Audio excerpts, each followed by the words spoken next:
दोस्तों फिर से स्वागत है आपका आरजीएस स्टडी में। इससे पहले वीडियो में हमने कक्षा 10 के पार्ट 6 का प्रश्नावली 6.1 को हल कर लिया है, जिससे कि हमने सारे सवालों को एक ही वीडियो में कवर किया था। आज फिर हम लेकर आए हैं प्रश्नावली 6.2। इसमें भी सारे सवालों को हम एक साथ कवर करेंगे। तो हमें 6.2 से आगे के या 6.2 के सारे सवालों को हल करने के लिए यहाँ पर ध्यानपूर्वक समझना होगा कि त्रिभुजों की सर्वांग समता और त्रिभुजों की समरूपता क्या होती है, और यहाँ पर प्रमेय जो दी गई हैं उन प्रमेयों का क्या मतलब होता है। तो आइए मैं आपको डिटेल से समझा देता हूँ। हम पहले आपको पिछली वीडियो में समझा चुके हैं कि सर्वांग सम आकृति और समरूप आकृति क्या होती हैं। एक होती है सर्वांग सम आकृति और एक होती है समरूप आकृति। क्या देखा जाता है दोस्तों, जब हम किन्हीं दो सर्वांगसम आकृतियों को देखते हैं तो दो सर्वांगसम आकृतियों के आकार और रूप का मतलब बनावट, आकार और बनावट दोनों समान होनी चाहिए। अर्थात ऐसी आकृतियां जो देखने में और साइज में एक जैसी दिखती हों, उनमें कोई भी भिन्नता ना हो, बिल्कुल भी कोई भिन्नता ना हो, तो उन सभी को हम सर्वांगसम आकृति कहते हैं। जैसे कि मैं यहाँ पर इतना बड़ा त्रिभुज बना देता हूँ एक फिर यहीं पर इतना बड़ा त्रिभुज बना देता हूँ, तो हमें ये दोनों त्रिभुज एक जैसे दिखाई दे रहे हैं। अर्थात ये भुजा इसके बराबर है, ये भुजा इसके बराबर है, ये भुजा इसके बराबर है। त्रिभुज उस बहुभुज को कहते हैं जिसमें तीन भुजाएं होती हैं। तो यहाँ पर हमें दो त्रिभुज दिए गए हैं, दोनों ही कैसे हैं, सर्वांगसम है। अर्थात ये भुजा इसके बराबर है, ये भुजा इसके बराबर है, ये भुजा इसके बराबर है। और यहाँ पर एक बात और देखनी है कि इन त्रिभुजों के आपस में संगत कोण भी समान होंगे। ये कोण इसके बराबर होगा, ये कोण इसके बराबर होगा और ये कोण इसके बराबर होगा। अर्थात सर्वांगसम आकृतियों की सभी साइडें और सभी एंगल, सभी साइड और सभी एंगल क्या होते हैं दोस्तों, समान होते हैं। साइड भी समान होती हैं और एंगल भी समान होते हैं, मतलब भुजा भी समान होती हैं और कोण भी समान होते हैं। अब हमें समझना क्या है समरूप आकृतियां। समरूप आकृतियां क्या होती हैं? समरूप आकृतियों का मतलब होता है, सम का मतलब होता है यहाँ पर समान, और रूप का मतलब होता है रूप से या बनावट से। इसी प्रकार से यहाँ पर सर्वांग सम का मतलब समान, या फिर कह सकते हैं सभी अंग समान होते हैं, तो वो आकृति सर्वांगसम कहलाती हैं। और जहाँ पर केवल रूप समान होता है वो आकृति समरूप कहलाती हैं। जैसे मैं यहाँ पर एक त्रिभुज बना देता हूँ और एक और त्रिभुज बना देता हूँ इससे बड़ा, लेकिन रूप जैसा ये है वैसा ही बनाना है। यदि मैं यहाँ पर कोई एक समकोण त्रिभुज बना देता हूँ और यहाँ पर फिर एक समकोण त्रिभुज बना देता हूँ जो कि देखने में इससे बड़ा होगा, अब आप इनकी कंपेयर कीजिए। हमने अभी सर्वांगसम बताया था, तो सर्वांगसम में तो देखना होता है सब कुछ बराबर होना चाहिए, देखने में एक जैसी होनी चाहिए, जबकि ये एक जैसी नहीं है। यहाँ पर दोनों एक जैसी आकृतियां थीं। इसमें यदि गोल आकृतियां हैं तो दोनों ही गोल होनी चाहिए और दोनों के साइज भी बराबर होने चाहिए। लेकिन इसमें ऐसा नहीं है, एक वृत्त यदि इतना बड़ा है तो दूसरा वृत्त इतना बड़ा भी हो सकता है। तो यहाँ पर देखने से हमें क्या मालूम पड़ा कि यहाँ पर केवल रूप एक जैसे हैं, देखने में समान आकृतियां हैं। ये भी समकोण त्रिभुज है तो ये भी समकोण त्रिभुज है, और ये वृत्त है तो ये भी वृत्त है। अर्थात सभी आकृतियों के रूप एक जैसे हैं, मतलब बनावट एक जैसी है, लेकिन आकार इसमें सबके अलग अलग हो सकते हैं। तो इन आकृतियों को कहते हैं हम समरूप आकृति। आगे समझते हैं समरूप आकृतियों की क्या क्या समानता होती है। समरूप आकृतियों में समानताएं, जैसे ये भुजा है और इसकी ये भुजा है, तो इन दोनों में क्या समानता होगी। मान लेते हैं ये ए, बी और सी है, ये पी, क्यू और आर है, तो यहाँ पर क्या समानता होगी इन दोनों भुजा में। देखते हैं, ये हमारी ए बी है, इस त्रिभुज की ये पी क्यू है, बराबर ये भुजा बी सी है और ये भुजा क्यू आर है, बराबर ये भुजा AC है, ये भुजा पी आर है।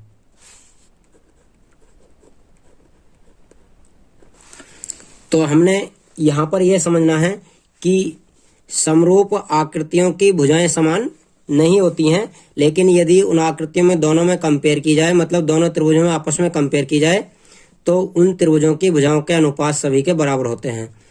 जैसे यदि ये 6 है तो ये लगा दी हमने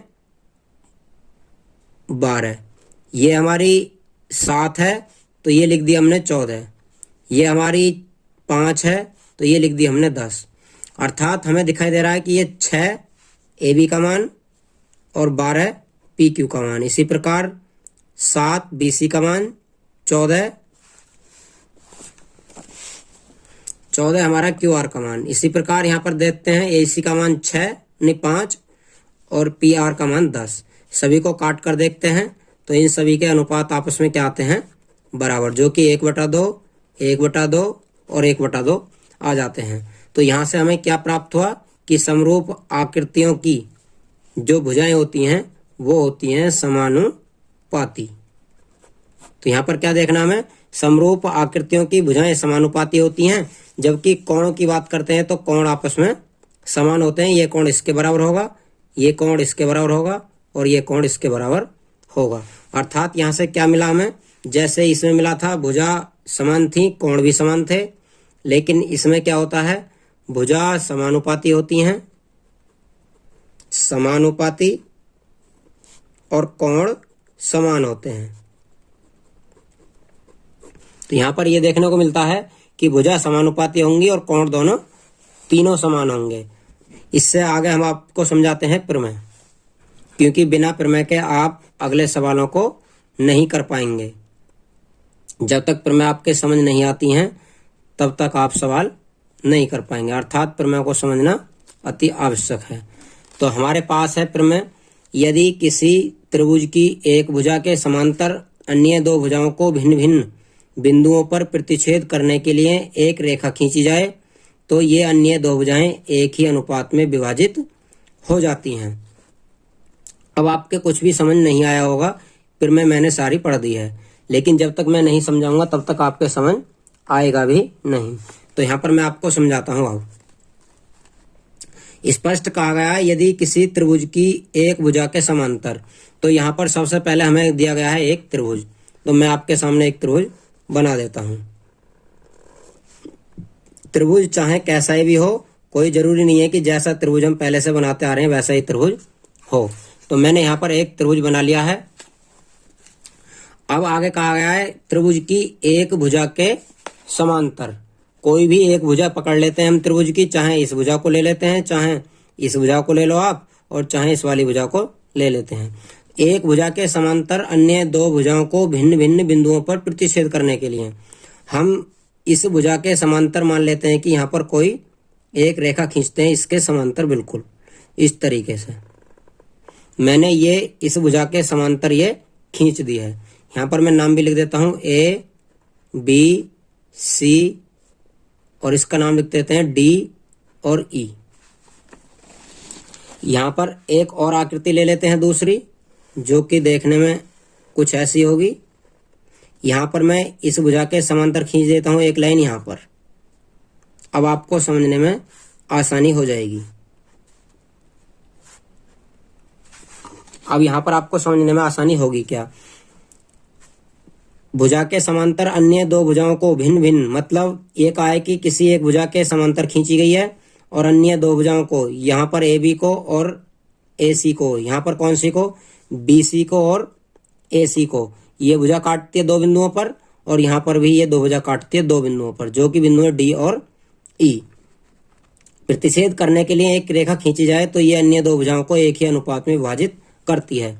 जैसे हमने इस भुजा के समांतर ये वाली रेखा खींची तो ये वाली रेखा इन भुजाओं को बराबर अनुपात में विभाजित करेगी। अर्थात जितना अनुपात इसका होगा उतना ही अनुपात इसका होगा, और जितना अनुपात इसका होगा उतना ही अनुपात इसका भी होगा।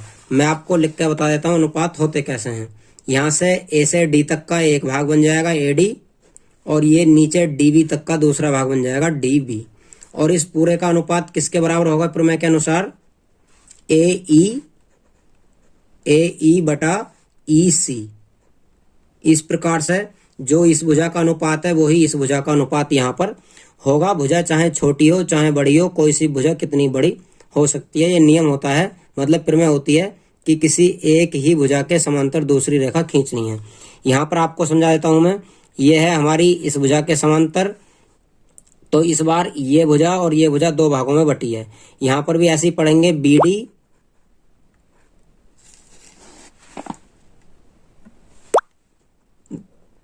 डी और यहाँ से डी सी बराबर हो जाएगा ए ई और यहाँ से ई सी के। इस प्रकार से हमने प्रमेय पढ़ी है। यहाँ पर देख लेते हैं कि ये मध्य बिंदु है, मध्य बिंदु नहीं कह सकते, यहाँ पर कोई बिंदु है बीसी भुजा पर।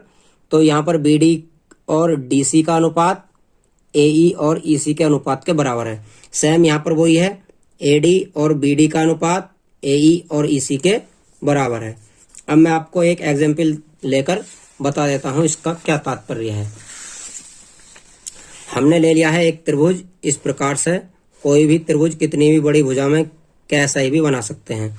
अब आपको मैं यहाँ पर इस भुजा के समांतर एक भुजा यहाँ पर खींच के दिखा देता हूँ। इस तरीके से मैंने ये खींच दिया इस भुजा के समांतर ये वाली भुजा। अब इसके समांतर ये भुजा है, तो ये वाले अनुपात आपस में बराबर होने चाहिए, चाहे भुजा ये छोटी हो और चाहे वो ये भुजा बड़ी हो। देखने में ये भुजा में बड़ी दिखाई देती है, ये भुजा छोटी दिखाई देती है। अब यदि यहाँ पर दे दिया, मान लेते हैं यहाँ पर 4 दे दिया और यहाँ पर दे दिया 3 और यहाँ पर दे दिया हमारा 6, तो इस भुजा को पूछ सकते हैं वो कि यदि किसी त्रिभुज के अंतर्गत एक भुजा के समांतर कोई रेखा खींची जाए तो वो त्रिभुज की अन्य दो भुजाओं को दो अनुपातों में विभाजित करती है, तो उसमें इसका मान पूछ सकते हैं और नाम यहाँ पर दे सकते हैं वो ए बी सी और डी ई। यहाँ पर हमें ई सी का मान पूछ रहे हैं, तो ई सी का मान कैसे निकालते हैं।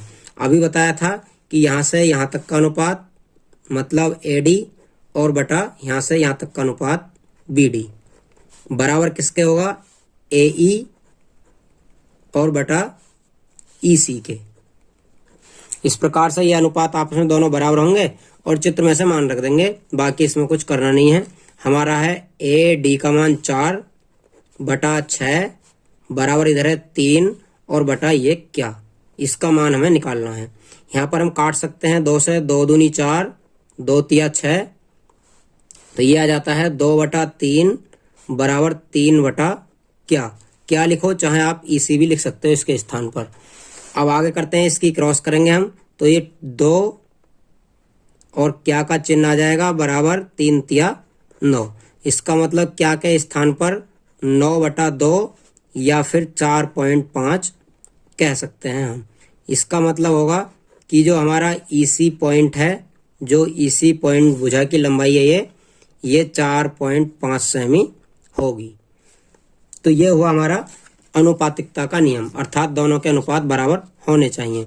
इसी की प्रमेय नंबर 6.2 है जो कि इसका विलोम है।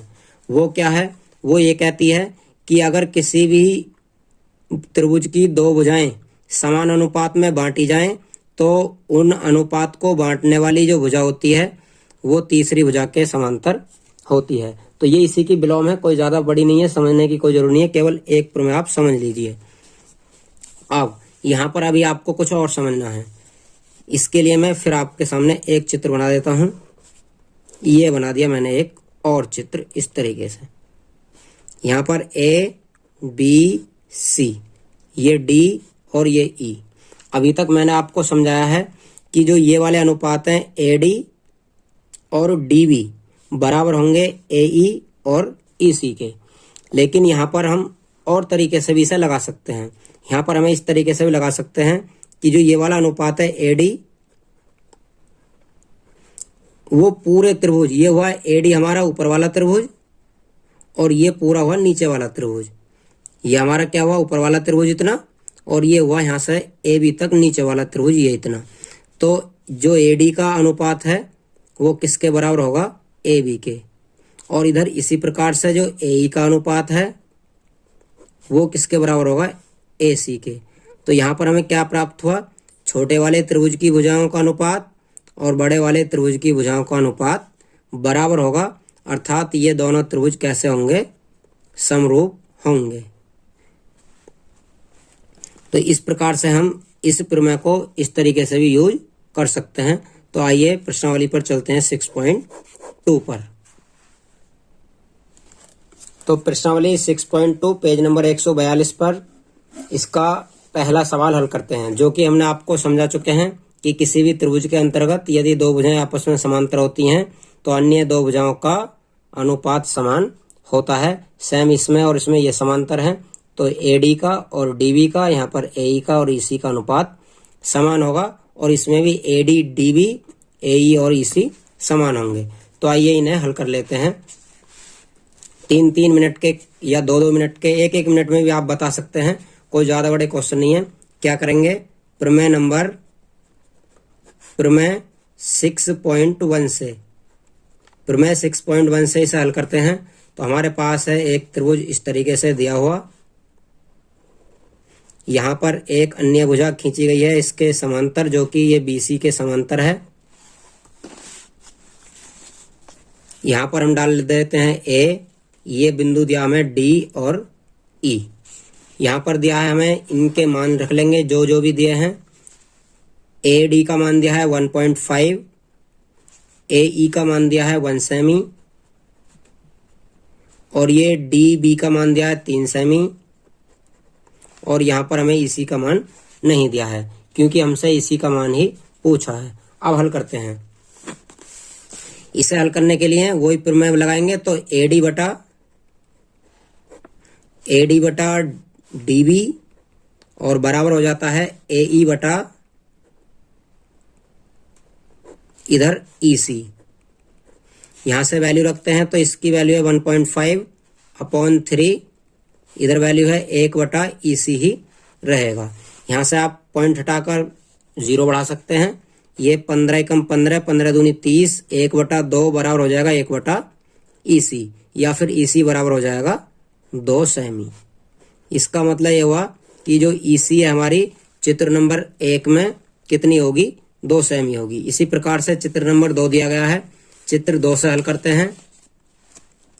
दूसरा चित्र कुछ इस प्रकार का दिया गया है, इस तरीके से, और यहाँ पर भी इस भुजा के समांतर यहाँ पर एक भुजा खींची गई है। इस बिंदु का नाम है D, इस बिंदु का नाम है E, और यहाँ पर दिया है A, मान दिया है AE का 1.8 सेमी, और ये दिया है हमें नीचे DB का मान, DB का मान दिया हमें DB 7.2 सेमी, बाकी ये दिया है 5.4 सेमी। अब हमारे सामने चित्र बन चुका है, हल करते हैं। यहाँ से ये AD अनुपात जैसे अभी लगाए थे वैसे ही चलेंगे। AD बटा DB, ये B बिंदु है, ये C है, DB और बराबर हो जाता है AE और बटा हो जाता है EC। इस प्रकार से हम वैल्यू रख देंगे। हमें AD की वैल्यू फाइंड करनी है, AD नहीं दिया तो AD रहने देंगे। ये 7.2 दिया है, इधर 1.8 और नीचे 5.4 दिया है। हल कर लेते हैं इसे। तो ये हो जाता है हमारा, आप चाहो तो यहाँ पर काट सकते हो, 18 तिया 54, 18 चौक 72। तो ये हो जाता है AD बटा 4 बराबर हो जाता है 1.8/3। 3 से भी इसे काट देंगे, 0.6 बार कट जाएगा, 3 6 18। तो AD बराबर आ जाएगा हमारा, ये 4 इसकी मल्टीप्लाई में जाएगा, 6 चौक 24, अर्थात AD का मान 2.4 सेमी हो जाता है हमारा।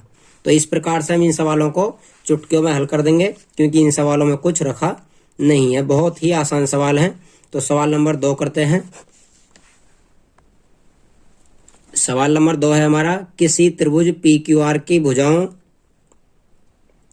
PQ और PR पर क्रम से बिंदु E और F इस प्रकार स्थित हैं। निम्नलिखित में से प्रत्येक स्थिति के लिए बताइए कि क्या EF पैरेलल है QR के, मतलब EF और QR पैरेलल हैं, अर्थात EF और QR समांतर हैं। यहाँ पर 3 स्थितियाँ दी गई हैं, तीनों स्थितियों को हल करके हमें ये बताना है कि क्या EF और QR आपस में समांतर हैं या नहीं है। तो इसके लिए हम कोई चित्र बना देते हैं। यहाँ पर कोई भी त्रिभुज बना सकते हो आप। इस पार्ट के अंतर्गत त्रिभुजों की कोई नाप नहीं है, जितना बड़ा आप चाहें त्रिभुज बना सकते हैं। छोटे त्रिभुज को बड़ा भी बना सकते हैं और जिसकी वैल्यू ज़्यादा दी है उसे छोटा भी बना सकते हैं। तो यहाँ पर हम कोई भी एक त्रिभुज बना लेते हैं पी क्यू आर। मैंने यहाँ पर एक त्रिभुज बना लिया है पी क्यू आर। चाहो तो आप कोई सी भुजा को कितनी बड़ी रख सकते हो।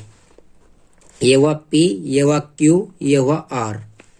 अब पहले प्रश्न दोबारा पढ़ लेते हैं। भुजाओं पी क्यू और पी आर पर क्रमशः कौन कौन सी पर, पी क्यू पर और पी आर पर, इन दोनों भुजाओं पर कोई दो बिंदु हैं ई और एफ। इधर है ई, इधर है एफ। निम्नलिखित में से प्रत्येक स्थिति के लिए बताइए कि क्या ई एफ का मतलब है ई और एफ को मिलाया गया है आपस में इस तरीके से। जब ई एफ को मिला देंगे तो बाकी सवाल में से मान रख लेंगे आप। हमें दिया है पीई 3.9, हमारे पास है पीई, मतलब यहां से यहाँ की वैल्यू है 3.9 सेमी। आगे दिया गया है ई क्यू, ये वाली वैल्यू है, ये वाली वैल्यू दी गई है 3 सेमी। आगे दिया है पी एफ, पी और एफ ये वाली वैल्यू दी गई है 3.6 सेमी।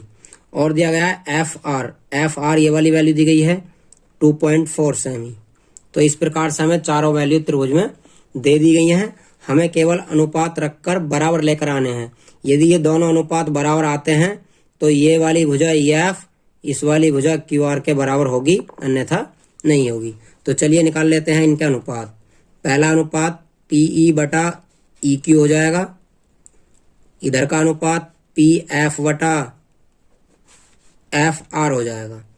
दोनों के अनुपात निकालने के लिए वैल्यू रख देते हैं दोनों की 3.9/3।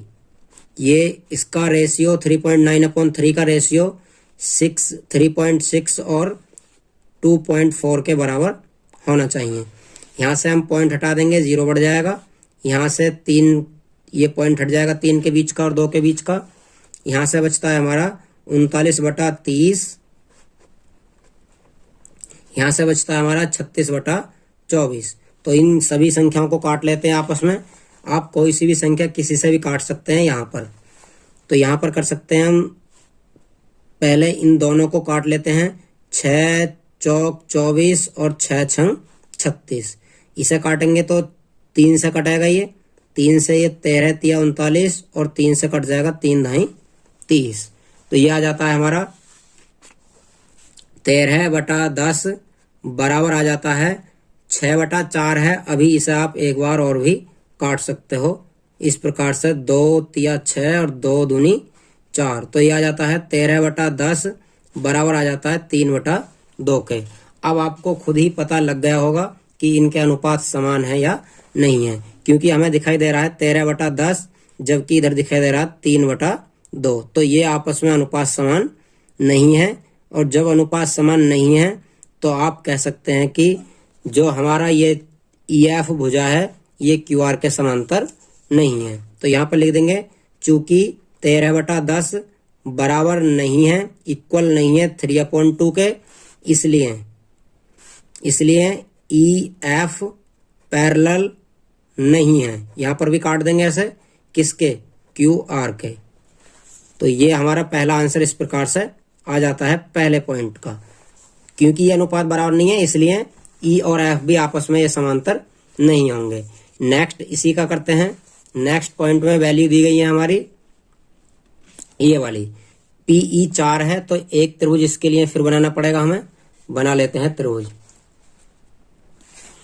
मैंने यहाँ पर एक और त्रिभुज बना लिया है। अब केवल और केवल हमें प्रश्न में से देखकर वैल्यू रखनी है। यहाँ पर दिया है पॉइंट नंबर 2। पॉइंट नंबर 2 में दिया गया है पीई 4 सेमी, जो कि ये वाला है। आगे दिया है क्यूई 4.5 सेमी, क्यूई ये है 4.5 सेमी। और ये दिया गया है P F 8 semi, P F है हमारा ये वाला 8 सेमी। और आगे दिया गया है R F 9 semi, R F है हमारा ये दिया गया है 9 सेमी। इनका रेशियो निकाल लेते हैं। यदि रेशियो इक्वल आता है तो दोनों ई एफ और क्यू आर पैरेलल होंगे, अन्यथा नहीं होंगे। तो निकाल लेते हैं रेशियो। रेशियो हमारा पीई बटा ई क्यू बराबर इधर का रेशियो बनेगा पी एफ बटा एफ आर। वैल्यूज रखनी है केवल हमें, और कुछ नहीं करना है। यहाँ से 4 रख देते हैं, यहाँ से 4.5 मतलब 4.5 रख देते हैं, यहाँ से 8 रख देते हैं और यहाँ से 9 रख देते हैं और इन दोनों को काट लेते हैं। यहाँ पर आप काट सकते हैं 4 से, 4 एकम 4, 4 दूनी 8। यहाँ पर काट सकते हैं 9 से, 9 एकम 9 और 9 पंजे 45, 0.5 आएगा ये। तो हमारे पास बचता है यहाँ से 1 बटा 0.5, ये पॉइंट बढ़ा देंगे यहाँ पर 0, और ये बचता है 2 बटा 1। अब यहाँ पर 5 से फिर काट देते हैं क्योंकि पॉइंट तो कट चुका है। 5 से 10 को काट देते हैं, 5 दूनी 10, तो 2 बटा 1 बचता है, इधर भी 2 बटा 1 बचता है। अर्थात अब की बार हमारे रेशियो समान आ रहे हैं। जब ये दोनों समान हैं तो यहाँ पर ई एफ और क्यू आर आपस में पैरेलल होंगे। चूंकि 2 बटा 1 बराबर है 2 बटा 1 के, इसलिए ई एफ पैरेलल होगी क्यू आर के। तो इस प्रकार से हमारा दूसरा पॉइंट भी हल हो जाता है। तीसरा हल करते हैं। तीसरे के लिए फिर एक त्रिभुज बना लेते हैं। तो तीसरे पॉइंट के लिए मैं यहाँ पर एक त्रिभुज बना लेता हूँ। तीसरा पॉइंट वही एक रेखा हमें खींचनी है। त्रिभुज हर बार वो ही बनाना है। त्रिभुज के बारे में कोई चेंजिंग नहीं दी गई है। पी क्यू आर त्रिभुज बोला गया है और ई एफ इनका ये बिंदु बोला गया है। वैल्यूज रखते हैं पॉइंट नंबर 3 में से।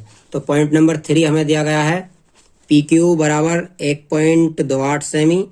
पी क्यू है अब की बार, मतलब पी से लेकर क्यू तक की दूरी है। ये कितनी दी है? 1.28 सेमी ये दी गई है यहाँ से और यहाँ तक की वैल्यू। आगे दिया गया है आर पी आर है 2.56। पी आर ये वैल्यू यहाँ से और यहाँ तक की है, आर पॉइंट तक की। पी से लेकर आर तक की दूरी है ये 2.56। तो इधर लिख देते हैं हम 2.56 सेमी। ये होती है हमारी यहाँ से लेकर और यहाँ नीचे तक की वैल्यू।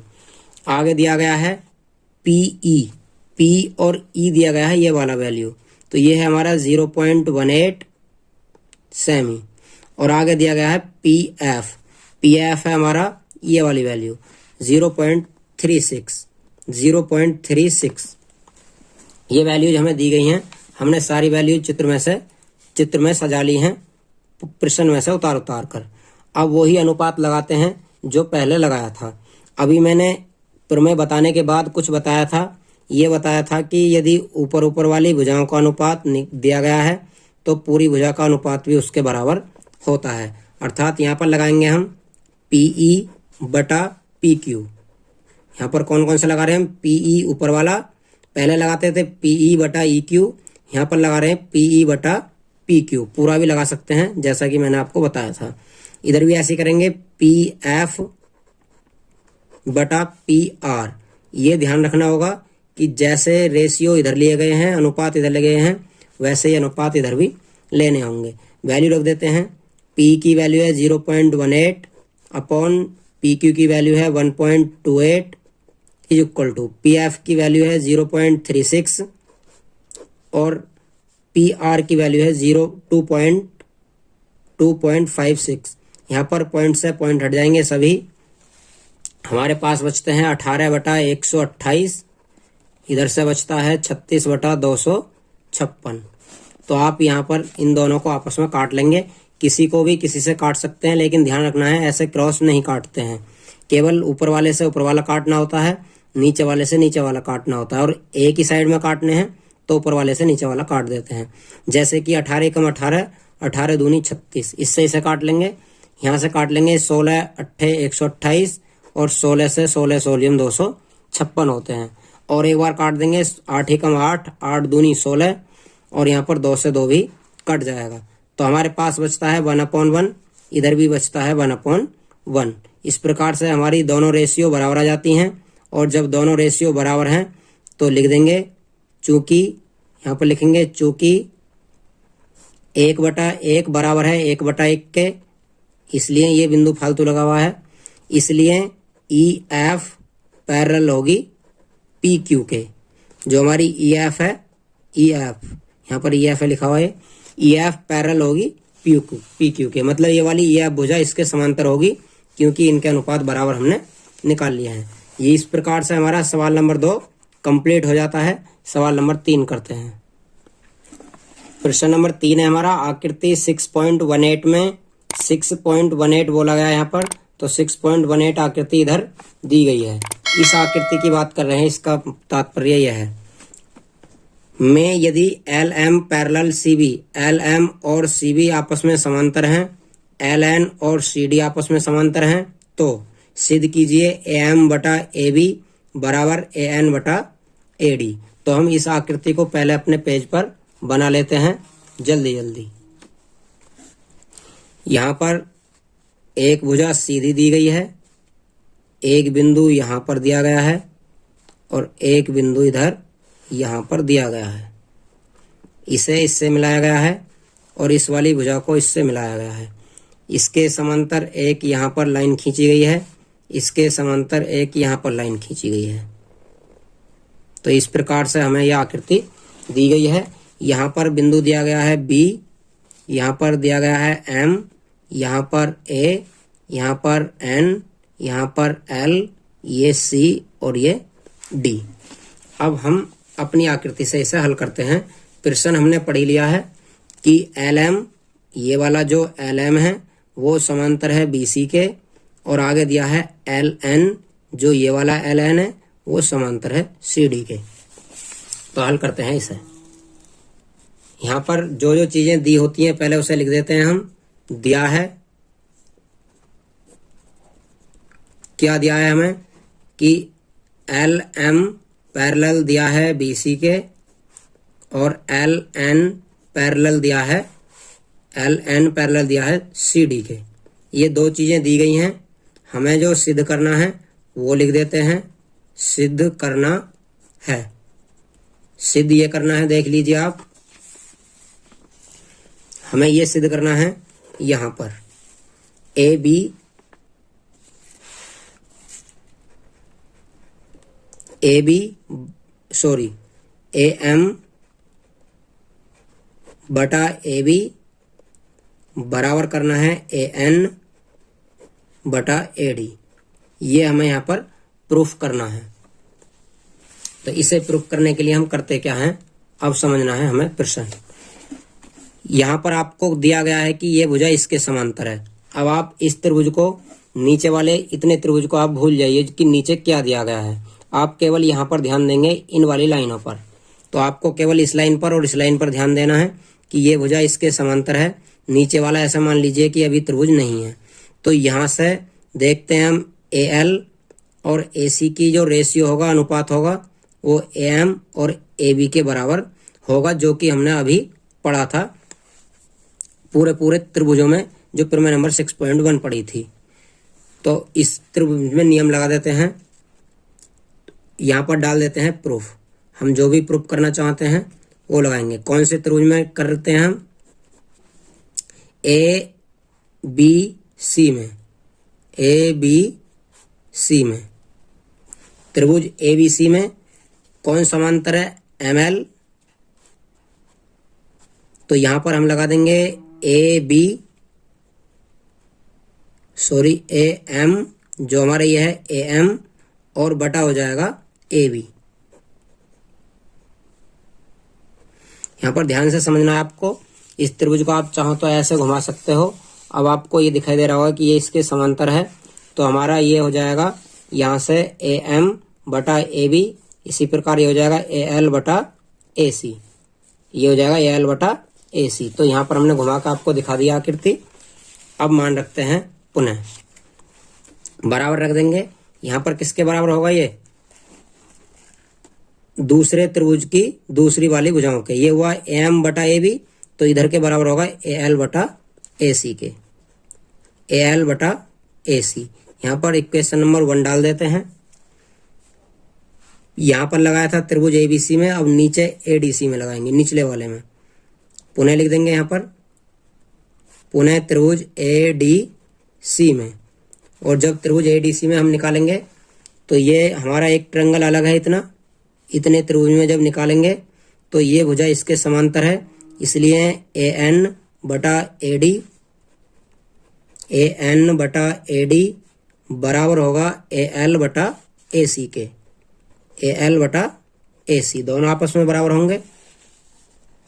अब यहाँ पर हम देखते हैं कि इक्वेशन नंबर 1 और 2 में, समीकरण 1 और 2 में हमें ये वाली साइड जो राइट हैंड साइड है दोनों की इक्वल दिखाई देती हैं।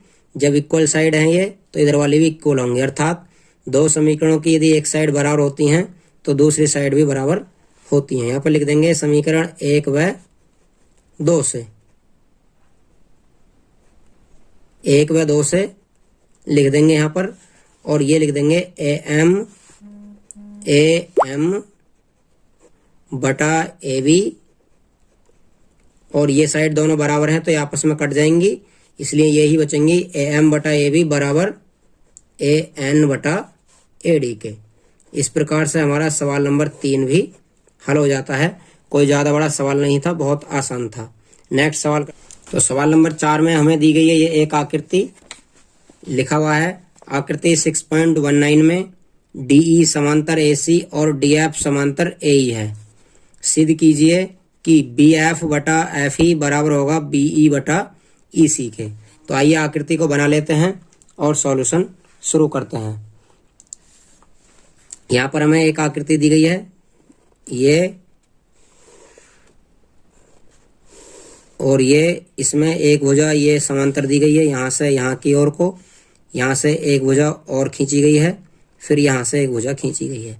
ये बी, ये ए, ये डी, ये एफ, और ये ई, और ये सी। इस प्रकार से हमें चित्र दिया गया है। कुछ ज़्यादा कठिन नहीं है, आप इसे सीधा करके देखेंगे तो ये वाली भुजा इस वाली भुजा के समांतर है, और जो ये है ये वाली भुजा इस वाली भुजा के समांतर है। तो पहले इन दोनों भुजाओं को समांतर रखकर इन दोनों को हम इन दोनों में नियम लगा लेते हैं। फिर में नंबर 1 का यहाँ पर दिया गया है, जो दिया है आप उसे लिख देंगे। यहाँ पर सवाल में दिया है, हमें क्या दिया है, डीई समांतर है एसी के, डीई समांतर एसी, और दूसरा दिया गया है डीएफ समांतर है एई के। इस प्रकार से दो चीजें दी गई हैं और सिद्ध करना है, हमें सिद्ध करना है ये वाला बी एफ बटा एफ ई बराबर बी ई और बटा ई सी। ये हमें यहाँ पर सिद्ध करना है। तो आइए उत्पत्ति कर लेते हैं। उत्पत्ति करते हैं। तो उत्पत्ति के लिए अभी आपको नियम बताया था कि यदि दो भुजाएं समांतर होती हैं तो उन भुजाओं के अनुपात आपस में बराबर होते हैं। तो ये अनुपात यहाँ से यहाँ तक बराबर होगा यहाँ से यहाँ तक के अनुपात के। इसी प्रकार से नीचे देखेंगे तो बीई बराबर होगा ईसी के।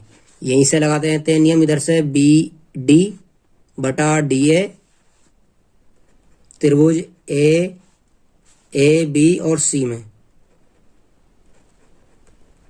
ए बी सी में क्या बताया था अभी, बी डी बटा डी ए, यहां से बी डी हुआ, ये डी ए हुआ, नीचे से बी ई और बटा ई सी। ये वाले बिंदु नहीं लेंगे क्योंकि हमें अभी ये वाली भुजाएं लेनी है। तो यहां से बी ई बटा ई सी, बी ई और बटा हो जाएगा ई सी। इस प्रकार से इक्वेशन नंबर 1 प्राप्त हो जाती है हमें। अब इसी त्रिभुज से दूसरी इक्वेशन बनाते हैं। अब की बार हम इन भुजाओं को और इन भुजाओं को लेंगे पैरेलल में, क्योंकि ये दोनों पैरेलल हैं। इस तरीके से जब ये पैरेलल हैं तो ये अनुपात बन जाएगा बी डी बटा डी ए, इधर से अनुपात बन जाएगा बी एफ और बटा एफ ई, ये अनुपात बन जाएगा। तो यहाँ से बनेगा बी डी, पहले त्रिभुज का नाम लिख देता हूँ मैं, ए बी ई में। तो ये बन जाता है हमारा बी डी बटा डी ए बराबर इधर हो जाता है बी एफ और बटा एफ ई।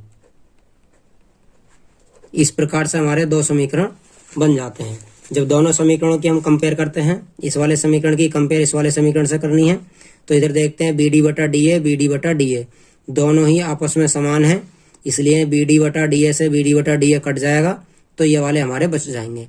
अर्थात ये वाला जो पोर्शन है ये वाला पोर्शन इस वाले पोर्शन के बराबर होगा, मतलब इनकी लेफ्ट हैंड साइड बराबर है तो राइट हैंड साइड बराबर होंगी क्योंकि ये कट जाती हैं। तो यहाँ से लिख देंगे समीकरण 1/2 से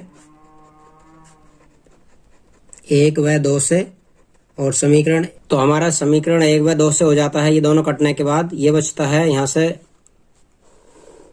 BF बटा FE, और इधर से बचता है यहाँ से BE बटा EC। ये हमारे ये साइड कटने के बाद इधर वाले बच जाते हैं, और यहाँ पर स्पष्ट दिखाई दे रहा है कि जो हमारा आंसर आया है वही हमें यहाँ पर प्रूफ करना था, मतलब सिद्ध करना था। क्वेश्चन नंबर 5 आपके सामने स्क्रीन पर है।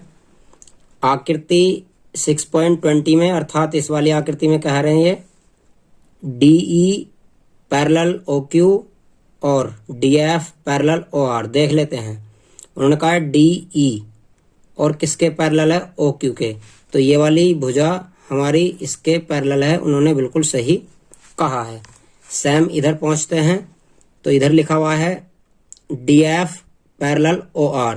ये जो हमारा DF है ये वाला किसके पैरेलल दिया है, OR के, तो हमें ये ऐसे और ऐसे करके दिखाई दे रहे हैं, इसलिए दोनों ही आपस में पैरेलल हैं। तो ये बात भी उन्होंने सही लिखी है। आगे लिखा हुआ है दर्शाइए कि EF पैरेलल होगा QR के।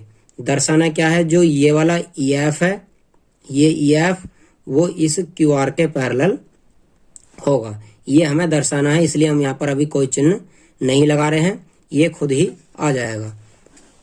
तो शुरू कर लेते हैं। मैं इसी आकृति से हल करूंगा, अब की बार नई आकृति नहीं बनाएंगे, यहीं से देख देख कर मान रखते चलेंगे और हल करते चलेंगे। तो हम पहले त्रिभुज लगा देते हैं। देखिए PQO में इतने त्रिभुज में लगाएंगे नियम। जब इसमें नियम लगाएंगे तो ये हमारा ED समांतर हो जाएगा OQ के या QO के। तो यहाँ पर हम इतने त्रिभुज में नियम लगा लेते हैं। पहले लिख देंगे दिया है, जो भी सवाल में दिया होता है उसे लिख देते हैं दिया है में। क्या दिया है हमें, DE पैरेलल दिया है OQ के, तथा दूसरा दिया है ये DF पैरेलल दिया है OR के। ये दो चीजें दी गई हैं और हमें सिद्ध करना है, ये भी लिख देंगे यहाँ पर। सिद्ध करना है EF पैरेलल होगा QR के। यहाँ पर कहा था साफ साफ कि जो EF है ये वाला QR के पैरेलल होगा, ये सिद्ध करना है। तो आइए अब हम इसकी उत्पत्ति कर देते हैं। उत्पत्ति को प्रूफ भी आप लिख सकते हैं, कह सकते हैं। तो उत्पत्ति करते हैं। उत्पत्ति के लिए POR, यहाँ पर ट्रायंगल POQ, सॉरी R नहीं, POQ में लगाएंगे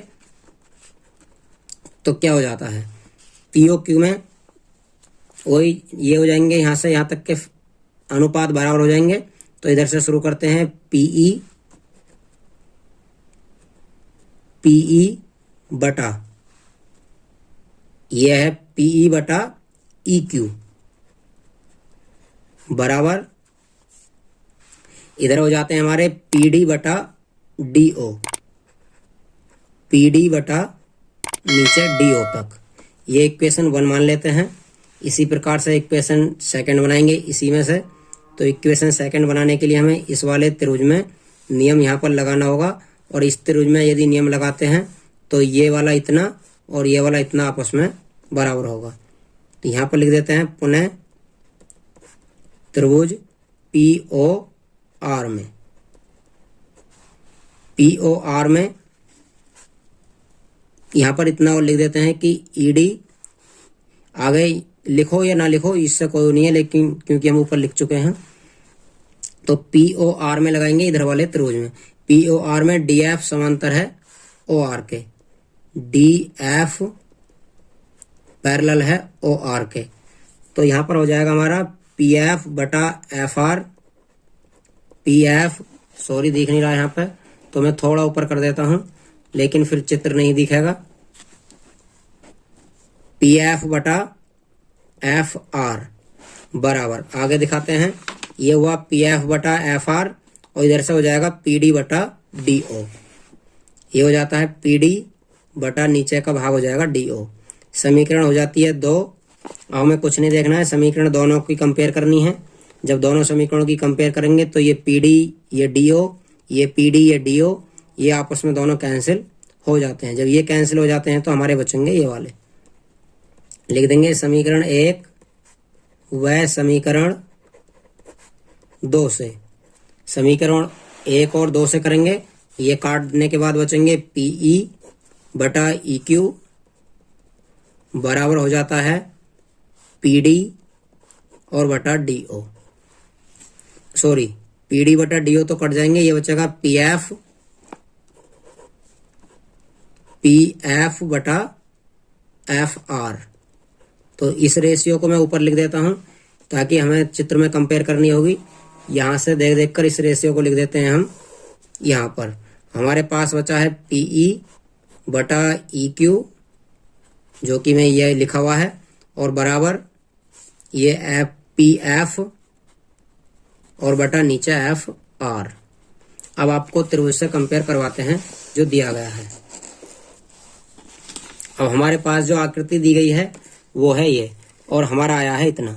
इसकी कंपेयर आप इसमें पहुंचाइए। आप जब इन भुजाओं को आप यहाँ पर लगाएंगे, इन अनुपातों को, तो आपको पता पड़ जाएगा कि यहाँ पर दिया क्या गया है। देखते हैं पीई बटा ई क्यू, यह है पीई बटा ई क्यू, यह है पीएफ बटा एफ आर, पीएफ बटा एफ आर। अब अंदर वाले सिस्टम को खत्म कर दिया गया है, अर्थात पीई बटा ई क्यू बराबर दिया है पीएफ बटा एफ आर के, मतलब पी क्यू आर पूरे त्रिभुज में अब पहुंच चुका है नियम। जब ये दोनों अनुपात बराबर हैं, ये वाला अनुपात इसके और ये वाला अनुपात इसके बराबर है, इसलिए ये वाली भुजा इसके समांतर होगी। तो यहाँ पर लिख देंगे त्रिभुज पी क्यू आर में। तो त्रिभुज पी क्यू आर में भी नियम लगाएंगे पीई बटा ई क्यू, जो कि ये है। इधर लगाएंगे तो पी एफ बटा एफ आर, जो कि ये है। आर में पीई बटा ई क्यू बराबर होगा पी एफ बटा एफ आर। जब ये वाला नियम भी यही है और त्रिभुज पी क्यू आर में नियम लगाते हैं तब भी यही है, इसलिए लिख देंगे यहाँ पर, इसलिए ई एफ पैरेलल होगी क्यू आर के, अर्थात ये जो भुजा हमारी ई एफ वो क्यू आर के पैरेलल होगी, क्योंकि हमारी जो ई एफ है वो पूरे त्रिभुज के अंतर्गत है। इस तरीके से यहाँ तक और यहाँ से और यहाँ तक पूरे त्रिभुज में नियम लगाती है ये, क्योंकि ये वाली भुजा इस वाली भुजा को इस तरीके से, ये दोनों आपस में समांतर हैं। तो ये हमारा पीई बटा ई क्यू और पी एफ बटा एफ आर हो जाता है, जो कि हम सिद्ध कर चुके हैं। इस प्रकार से सवाल नंबर 5 हल हो जाता है। सवाल नंबर 6 करते हैं। 6 की आकृति भी आपके सामने दी गई है। 6 की आकृति में लिखा हुआ है ओ पी, ओ क्यू और ओ आर, अर्थात O P, O Q, O R तीनों भुजाएं पर स्थित बिंदु, इन भुजाओं पर स्थित बिंदु हैं ए बी सी। देखो ओ पी पर ए है, ओ क्यू पर बिंदु बी है, ओ आर पर बिंदु सी है, और इन तीनों बिंदुओं को आपस में फिर मिला दिया गया है इस तरीके से। इस प्रकार है कि ए बी पैरेलल है पी क्यू के, जो हमारा ये वाला ए बी है वो इस पी क्यू के पैरेलल है। ए सी पैरेलल है पी आर के, जो हमारा ए सी है वो पी आर के पैरेलल है। तो दर्शाना है बी सी पैरेलल होगा क्यू आर के, अर्थात जो बी सी है हमारा ये वाला वो क्यू आर के समांतर होगा, ये हमें यहाँ पर दर्शाना है। तो शुरू करते हैं इसके हल करना। यहाँ पर लिख देंगे, दिया है, क्या दिया है हमें, ये चीजें दी गई हैं। त्रिभुज ए बी त्रिभुज पी क्यू आर में, त्रिभुज पी क्यू आर में क्या क्या दिया गया है, भुजाओं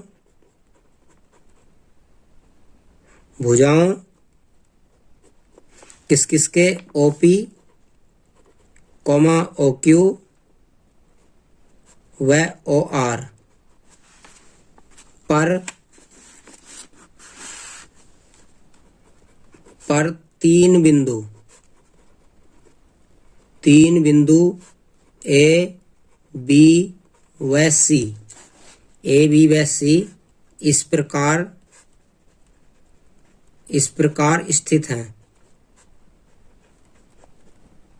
इस प्रकार स्थित हैं कि क्या है, की के आगे दिया है A B parallel P Q के, दूसरा दिया है A C parallel P R के, और सिद्ध करना है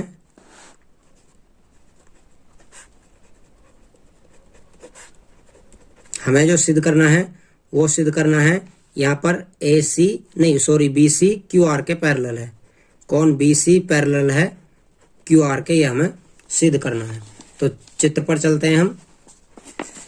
सवाल में कुछ नहीं है, आंसर इसका भी इसी तरीके से आ जाएगा, कोई कठिन नहीं होगा।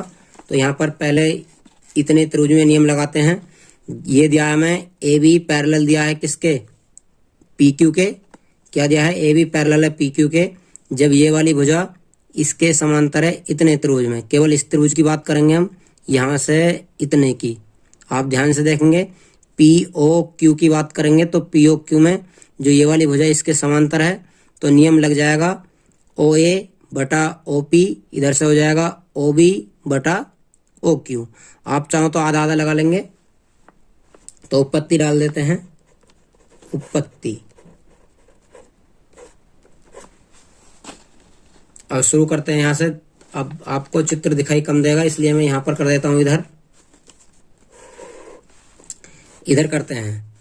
इधर करने के लिए क्या होगा, ये त्रिभुज पी ओ क्यू में, त्रिभुज पी ओ क्यू में A B parallel O Q. जब ए बी ओ क्यू के पैरेलल है तो यहाँ से हो जाएगा ओ ए बटा ए पी बराबर हो जाएगा ओ बी बटा ओ बी बटा बी क्यू। ये इक्वेशन बन डाल देंगे। इसी प्रकार से इधर चलेंगे, इतने त्रिभुज में जो इधर दिया है ये इतना, पुनः त्रिभुज ए ओ आर में ए सी पैरेलल है पी आर के। तो इसमें भी इसी प्रकार से लगा देते हैं नियम। इसमें लगाएंगे तो ये हो जाता है ओ ए बटा ओ पी, ओ ए बटा ए पी, इधर से हो जाता है ओ सी बटा सी आर, इधर से हो जाता है ओ ए बटा ए पी बराबर, इधर हो जाता है हमारा ओ सी बटा सी आर, ओ सी बटा सी आर। अभी हमारा इक्वेशन 2 हुआ, ये इक्वेशन 2 हुआ और वो इक्वेशन 1 हुआ। इक्वेशन 1 और 2 की कंपेयर करेंगे, 1 और 2 की कंपेयर करते हैं तो हमें कुछ इस प्रकार से प्राप्त हो जाता है। क्योंकि ये साइडें बराबर हैं तो ये साइडें हमारी कट जाएंगी। ये बचेगा यहाँ से ओ बी बटा बी क्यू, समीकरण 1 व 2 से, समीकरण 1 और 2 से हल करेंगे तो यहाँ से ओ ए बटा ए पी और बराबर हो जाता है ओ सी बटा सी आर। अब आप इस नियम को त्रिभुज में फॉलो करेंगे कि त्रिभुज में दिया क्या है। यहाँ पर मैं साइड में कर देता हूँ इसे और त्रिभुज को एक साइड में ले लेता हूँ। त्रिभुज में देखिएगा आप, और हमारा जो सिद्ध होकर आया उसमें देखिएगा। यह है ओ ए बटा ए पी, यह है यहाँ से आया था हमारा, सॉरी हमने गलत लिख दिया है, ये ओ ए बटा ए पी और ओ ए बटा ए पी तो आपस में ये कट जाएंगे।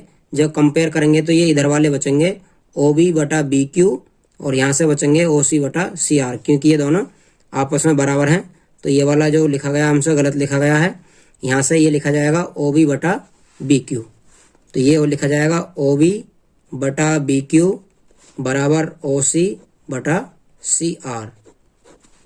अब देखिएगा आप कंपेयर करके, यहाँ से जब हम कंपेयर करेंगे, इसकी कंपेयर इससे करेंगे, देखो ओ बी बटा बी क्यू ये है, इधर से ओ सी बटा सी आर ये है, अर्थात ये वाली भुजाओं के अनुपात बराबर हैं। तो ये बी सी जो होगी वो क्यू आर के पैरेलल होगी। यहाँ से देखिएगा इस नियम खुद ही हो गया है त्रिभुज ओ क्यू आर में, त्रिभुज ओ क्यू आर में जब ओ क्यू आर में पहुंचते हैं तो यही हो जाएगा ओ बी बटा बी क्यू और ओ सी बटा सी आर में बी सी पैरेलल होगा क्यू आर के। ओ क्यू आर में जो हमारा ये वाला त्रिभुज है ओ क्यू आर, इसमें जो बी सी है वो पैरेलल होगा क्यू आर के। इस प्रकार से हमारा सवाल नंबर 6 हल हो जाता है। सवाल नंबर 7 करते हैं। प्रश्न नंबर 7 और प्रश्न नंबर 8 हमारी दोनों प्रमेय हैं जो कि पीछे दी गई हैं, तो इन प्रमेयों को नहीं करेंगे हम। सवाल नंबर 9 करेंगे यहाँ पर। तो सवाल नंबर 9 करते हैं। सवाल नंबर 9 में कोई आकृति नहीं दी गई है। ये दिया गया है ए बी सी डी एक समलंब है जिसमें ए बी सी समांतर है डी सी तथा इसके विकर्ण परस्पर ओ पर प्रतिच्छेद करते हैं। तो दर्शाइए कि ए ओ बटा बी ओ बराबर सी ओ बटा डी ओ। तो यहाँ पर एक हमें समलंब दिया गया है। समलंब बना लेते हैं। किसे कहते हैं समलंब? जिसकी दो भुजाएं आपस में समांतर होती हैं वो समलंब होता है। अब वो दो भुजाएं छोटी बड़ी भी हो सकती हैं और समान भी हो सकती हैं। आप जैसी चाहो बना सकते हो। जैसे मैं आपके सामने बना देता हूँ। ये एक भुजा बना दी और ये मैंने दूसरी भुजा बना दी समांतर, और इन दोनों को अब मैं आपस में मिला देता हूँ तो ये हमारा इस प्रकार से समलंब बन जाता है। ये दोनों भुजाएं आपस में समांतर होती हैं। समलंब उसी का नाम है जिसकी दो भुजाएं समांतर होंगी। और यहाँ पर इसके विकर्ण कहा है कि इसके विकर्ण भी खींचकर वो विकर्ण एक दूसरे को बिंदु ओ पर प्रतिच्छेद करते हैं, अर्थात ये बिंदु ओ है। ये हुआ ए, ये यहाँ पर दिया गया है ए बी और डी सी समांतर हैं। कौन? ए बी और ये डी सी आपस में समांतर हैं और इसके विकर्ण ओ पर प्रतिच्छेद करते हैं। इतना ही दिया गया है। तो यहाँ पर लिख देते हैं दिया है, क्या दिया है?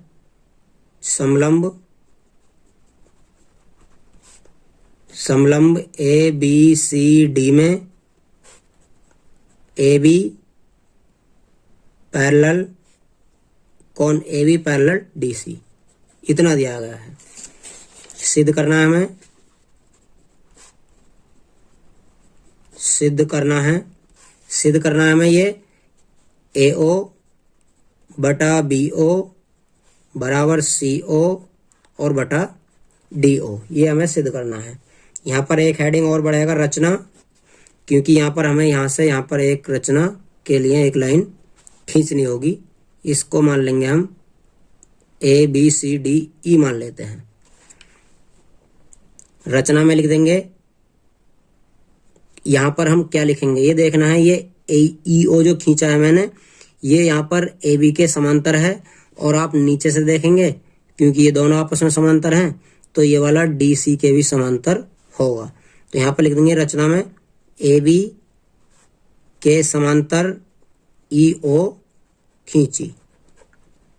क्या खींची हमने? ए बी के समांतर ई ओ खींची है यहाँ पर। और अब करते हैं उत्पत्ति।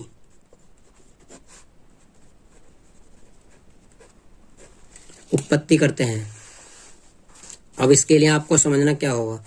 जो हमने अभी लाइन खींची है, ये वाली, ये लाइन खींची है हमने इस वाली भुजा के समांतर। तो आप कुछ देर के लिए इसे इग्नोर करेंगे। इस वाली लाइन को बिल्कुल इग्नोर कर दीजिए। जब आप इसे इग्नोर करेंगे तो आपको ये वाली भुजा इसके समांतर दिखाई देगी, अर्थात ये वाला इतना त्रिभुज जो है ये ए बी डी आपको दिखाई देगा। इस लाइन को यदि आप इग्नोर करेंगे तब आपको ये भुजा इसके समांतर दिखाई देगी। तो यहाँ पर लिख देते हैं त्रिभुज ए बी डी में क्या है? ई ओ समांतर है ए बी के। तो यहाँ पर हम देखते हैं कि त्रिभुज जो ए बी डी है हमारा, ए बी डी इतना त्रिभुज है। इस त्रिभुज के अंतर्गत इस भुजा को छोड़ने के बाद डी ई बटा ई ए और बराबर इधर से पढ़ते हैं तो डी ओ बटा ओ बी। ये आपको कैसे दिखाई दे रहा होगा? ये इसका शीर्ष है। इधर से इस वाली लाइन को आप छोड़ेंगे तो ये शीर्ष होगा इस तरीके से और ये इसके समांतर हो जाएगी। तो ये दो टुकड़े बने, एक टुकड़ा ये, एक टुकड़ा ये, एक टुकड़ा ये। इसी प्रकार से उन्हें लगाएंगे। अब ये वाली भुजा इसके समांतर है। यदि इस त्रिभुज में इस तरीके से देखें तब इसे इग्नोर करेंगे आप तो ये वाली भुजा इसके समांतर दिखाई देगी। तो यहाँ पर लिख देंगे त्रिभुज ए डी सी में, दूसरे ट्रायंगल में लगाते हैं। कौन से में? ए डी सी में। कौन समांतर है? ई ओ किसके? डी सी के। ई ओ समांतर है डी सी। इसमें भी इसी प्रकार से अनुपात लगाएंगे। अब यहां से लगाएंगे आप DE बटा EA बराबर इधर से लगाएंगे CO बटा OA, CO बटा OA। अब ये इक्वेशन हमारी आ जाती है 2। इक्वेशन ये पहले थी 1। इक्वेशन 1 और 2 की कंपेयर करेंगे तो हमारी ये वाली साइडें बराबर हैं। जब ये साइडें बराबर हैं तो ये साइडें कट जाएंगी, हमारी ये वाली साइडें बच जाएंगी। तो यहाँ से हमारा बचेगा समीकरण 1 व 2 से, समीकरण 1 व 2 से हमारा बच जाएगा ये। यहाँ से बचेगा DO बटा OB, ये हुआ समीकरण 1 वाला, क्योंकि इधर की साइड तो कट चुकी, इधर की बचेंगी समीकरण 2 में से CO बटा OA। अब सिद्ध क्या करवाते हैं ये देख लेते हैं, उसमें क्रम क्या दिया है। इसमें जो सिद्ध करने का क्रम है हमारा, सिद्ध जो करना है ये, इसमें क्रम दिया है हमें AO बटा BO, अर्थात जो हमारा अब आ रहा है वो आ रहा है DO बटा OB। तो इन दोनों को आपस में क्रॉस कर देते हैं, आंसर हमारा मिल जाएगा। इन दोनों को आपस में क्रॉस कर देते हैं और O को सभी के लास्ट में ले लेते हैं क्रम से। इसे लिख देंगे हम OA। ऐसे क्रॉस करने के बाद ये बचेगा नीचे OB और बराबर ये है हमारा CO, ये इधर आ जाता है DO, या आप इनको AO बटा BO लिख सकते हो, बराबर ये CO बटा DO हमें पहले से ही दिया गया है। इस प्रकार से हमारा जो सिद्ध करना था वो आ जाता है। नेक्स्ट सवाल करते हैं, सवाल नंबर 10 करते हैं। हमारे पास है सवाल, एक चतुर्भुज ABCD के विकर्ण परस्पर बिंदु O पर इस प्रकार प्रतिच्छेद करते हैं कि AO बटा BO बराबर CO बटा DO। ये बिल्कुल सवाल नंबर 9 का उल्टा करके दिया है, उसका विपरीत सवाल है। उसमें ये हमें सिद्ध करना था और ये दिया था कि ABCD समलंब है, लेकिन इसमें ये दिया है और समलंब सिद्ध करना है, तो उसी का उल्टा सवाल है। हम फिर एक चित्र बना लेते हैं, चित्र सेम बनेगा जैसा अभी बना था बिल्कुल। ये मैंने विकर्ण खींच दिए हैं इसके, ये भुजा AB और ये भुजा DC लिख दी है और प्रश्न में कहा गया O पर प्रतिच्छेद करते हैं विकर्ण। तो अब हमें सिद्ध करना है कि ये ABCD समलंब है, अर्थात सिद्ध ये करना है कि AB और DC आपस में एक दूसरे के समांतर हैं। काम इसमें भी वही करना होगा। इसमें भी हम यहाँ पर एक लाइन खींच लेते हैं EO, और ये लाइन हमने जो खींची है इस बार किसके समांतर खींची है AB के। अब ये लाइन AB के समांतर है तो हम इसे DC के समांतर नहीं मान सकते। यदि ऐसा मान लोगे आप तो फिर ये इसके समांतर है, ये इसके समांतर है, इसलिए ये भी आपस में समांतर मानी जाएंगी। लेकिन प्रश्न में ऐसा कहीं पर भी नहीं बोला गया है, तो हम इसे केवल एक ही लाइन के समांतर यहाँ पर लेकर चलेंगे। तो शुरू करते हैं। यहाँ पर दिया है, लिख लेते हैं, दिया है चतुर्भुज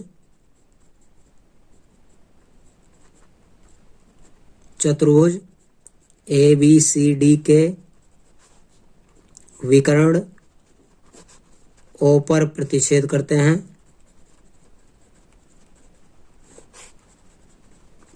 हैं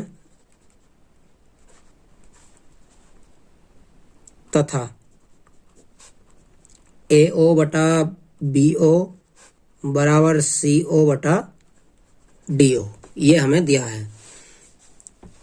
यहाँ पर हमें रचना की है, दिया है हुआ, और अभी सिद्ध करना है, और लिख देते हैं सिद्ध करना है। सिद्ध क्या करना है? सिद्ध ये करना है कि चतुर्भुज ABCD एक समलंब है।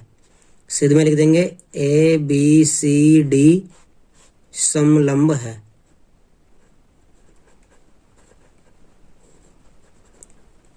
ABCD समलंब है, ये हमें सिद्ध करना है। और रचना में लिख देंगे, ये लिख देंगे EO समांतर खींचा है किसके? AB के। ये हो गई हमारी रचना। अब आगे करते हैं उपपत्ति। ये पॉइंट नंबर 1 हो गया, ये सिद्ध करना है 2 हो गया, ये रचना 3 हो गया, और ये 4 हमारा अब चल रहा है, जिसमें कि हम लिखेंगे उपपत्ति। अब इसका निगमन करते हैं, प्रूफ करते हैं इसे कि ऐसा है या नहीं है। अभी हमने नियम लगाया था, बिल्कुल ये इसके समांतर खींची गई थी, तो यहाँ पर नियम लगा था DE बटा EA, इसी प्रकार DO बटा OB। तो ये हो जाता है त्रिभुज ABD में EO समांतर किसके है हमारा, AB के। और ये कहाँ से आया है हमारा, रचना से। यहाँ पर लिख भी देंगे कि ये कहाँ से दिया गया है, रचना से हमने लिया है। ये क्रम वही चलेगा, DE बटा EA बराबर DO बटा OB। इक्वेशन नंबर 1 हो जाएगी ये। या आप इसे OB को BO कर सकते हैं, क्योंकि सवाल में BO करके दिया है। तो मैं इसे DE बटा EA बराबर लिख देता हूँ DO बटा BO। ये इक्वेशन 1 मान लेंगे, इस इक्वेशन को अभी नहीं मानो, परंतु यहाँ पर लिखेंगे परंतु दिया है, क्या दिया है, AO बटा BO बराबर है CO बटा DO के।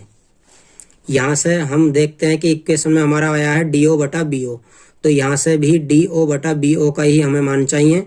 तो इस DO को और इस AO को आपस में क्रॉस मल्टीप्लाई ऐसे ऐसे कर लेंगे, तो ये DO इधर हो जाएगा, AO इधर हो जाएगा। तो ये हमारा आ जाता है DO बटा BO बराबर पहुंच जाता है ये CO, और ये इधर आ जाता है इसके बटे में AO। ये हो जाएगा इक्वेशन 2। इक्वेशन 2 की और 1 की कंपेयर करते हैं। तो ये साइड देखिएगा आप, यहाँ से ये और ये साइड आपस में बराबर हैं, तो ये साइड कट जाएंगी। अब बचेंगी हमारी DE बटा EA और CO बटा AO। ये बचेगा, यहाँ पर लिख देंगे समीकरण 1 व 2 से। 1 व 2 से लिखेंगे तो एक हमारे सामने दिखाई दे रही है DE बटा EA बराबर ये हो जाएगा CO बटा AO, क्योंकि ये वाली साइडें आपस में कट जाएंगी, बराबर हैं। अब आप जो DE बटा EA और CO बटा AO आया है, इसे आप चित्र के अनुसार चित्र में पहुंचकर नियम लगाकर देखेंगे। अब यहाँ से चित्र नहीं देखेगा तो मैं इसे ऊपर लिख देता हूं। इधर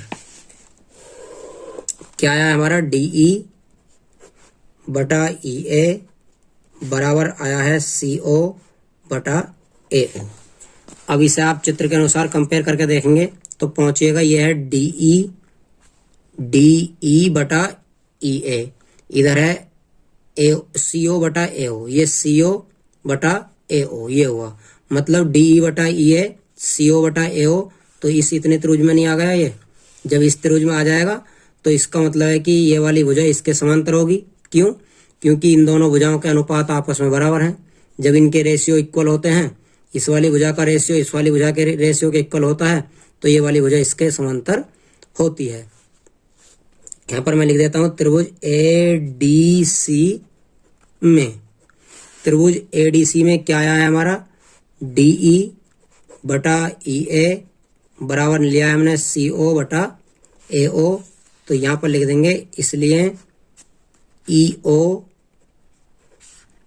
पैरेलल है किसके, DC के। ये EO पैरेलल है DC के। और रचना हमने की है EO पैरेलल है AB के। जब EO AB के भी पैरेलल है और यहाँ पर EO DC के भी पैरेलल है, ये आपस में दोनों पैरेलल हैं, तो इसका अर्थ है कि AB DC के पैरेलल होगा। इसलिए लिख देंगे AB पैरेलल होगा DC के, और AB DC के पैरेलल होगा तब चतुर्भुज ABCD एक समलंब है। इतना ही हमें करना था इसमें कि ये AB और DC पैरेलल होंगे, समांतर होंगे, तो चतुर्भुज ABCD क्या होगा, एक समलंब होगा। इस प्रकार से हमारी प्रश्नावली 6.2 खत्म हो जाती है। नेक्स्ट प्रश्नावली आपको नेक्स्ट वीडियो में मिलेगी। यदि आपको ये वीडियो सही लगी है तो कृपया वीडियो को शेयर करें, चैनल को सब्सक्राइब करें और अगली वीडियो का नोटिफिकेशन पाने के लिए बेल आइकन को प्रेस करना ना भूलें। Thank you. जय हिंद दोस्तों।